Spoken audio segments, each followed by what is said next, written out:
انتوا عارفين بقى ان اغنية رمضان جانا وفرحنا به بعد غيابه اهلا رمضان ما كانش هيغنيها الفنان محمد عبد المطلب.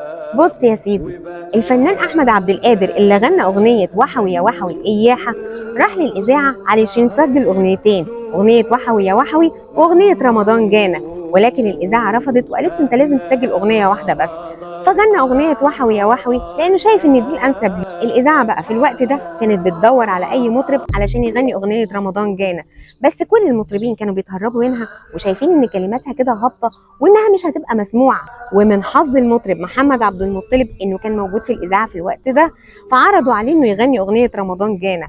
وقتها هو كان بيمر بضائقة مالية فقال ما بديهاش وراح دخل وغنى الأغنية سنة 1943 كسرت الدنيا في رمضان، وأجر الأغنية بقى وقتها كان مبلغ وقدره كان 6 جنيه بحالهم. وبعد ما الأغنية ما كسرت الدنيا وبقت بتتذاع كل سنة في شهر رمضان، فالفنان محمد عبد المطلب قال أنا لو مع كل إذاعة للأغنية هاخد عليها جنيه ده أنا كده هبقى مليونير.